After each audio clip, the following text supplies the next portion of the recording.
L'auditeur militaire près le tribunal militaire de garnison de la Goumbé et la partie civile Bouyambo Passi poursuivent le prévenu agent de police Lukubi Kakulandiko pour torture ayant entraîné la mort. Les faits remontent au 29 décembre 2017. Selon le ministère public, le prévenu Lukubi Kakulandiko avec 6 autres policiers aurait arrêté et torturé Gédéon non autrement identifié jusqu'à ce que mort s'ensuive. Le tribunal demande au prévenu comment est décédée la victime. Le prévenu Koulabika Koulandiko affirme ne pas avoir vu la victime. Il soutient qu'il aurait été arrêté parce qu'un des témoins a affirmé l'avoir vu dans le véhicule.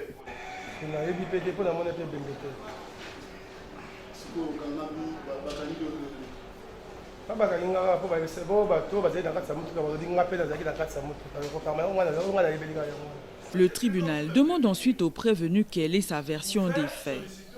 Le prévenu Lukubi Kakulandiko affirme qu'il se serait retrouvé par hasard dans un des véhicules de la police alors qu'il se rendait à son lieu de travail.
L'organe poursuivant affirme que le prévenu aurait avoué les faits devant l'officier de police judiciaire.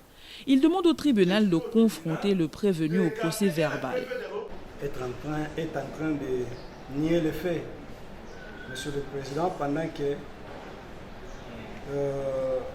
lorsqu'il avait comparé devant l'OPJ, voire même devant nous, officiers du ministère public, il avait tenu d'autres propos.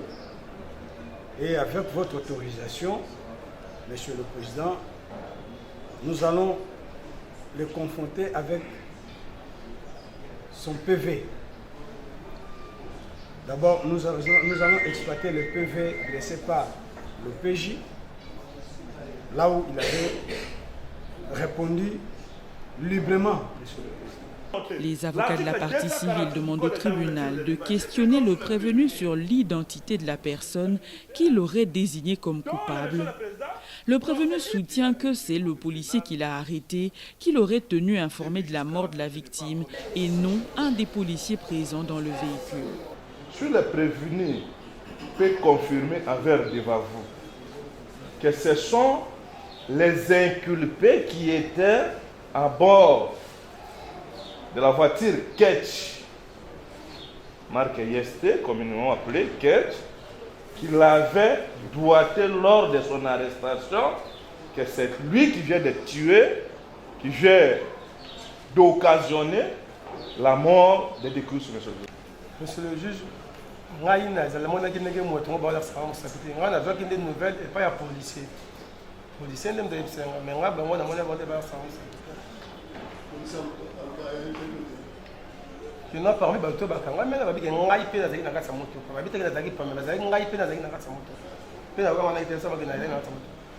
que Les avocats de la partie civile soutiennent que des témoins oculaires ont affirmé que le prévenu aurait torturé la victime.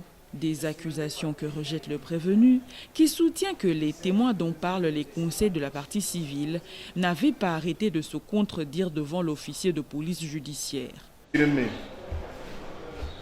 Au niveau de la police, au niveau de l'auditorat, il a été confronté avec, voire même devant le tribunal de CEA, il a été confronté avec les gens qui étaient à bord de cette même voiture en titre de témoins oculaires. Les gens qui ont vu, ce n'est pas entendu, monsieur le président, les gens qui ont vu lorsque les prévenus entraient de torturer et entraîner la mort de découvrir sur monsieur le président.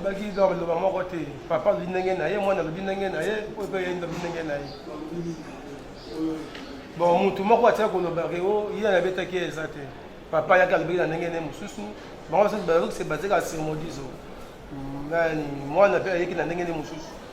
L'avocat du prévenu Lukubika soutient que son client aurait été verbalisé par un stagiaire et non par le ministère public. Il soutient en outre que l'organe poursuivant ne détient aucune preuve pour incriminer son client. Je suis un peu déçu. À la question de savoir si le prévenu Lukubika a vu le ministère public audiencier lui verbaliser, Lukubika a dit non. J'ai été auditionné. La personne qui m'a verbalisé, c'est un stagiaire au nom de Christelle. Au nom, si vous lisez le PV, se trouvant dans notre office, tel. Non, monsieur le président, nous connaissons les pratiques.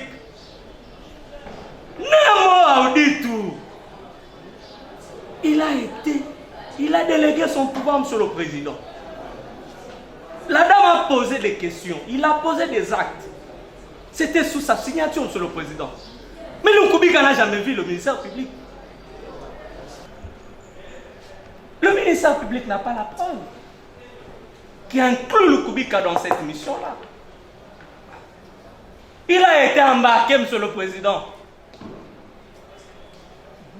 J'ai bien dit, monsieur le président, j'ai même ma main à couper. Si le ministère public audiencier aujourd'hui nous sort le bulletin de service reprenant l'identité de Lukubika, nous allons plaider coupable, monsieur le président. Et vous allez nous condamner, monsieur le président.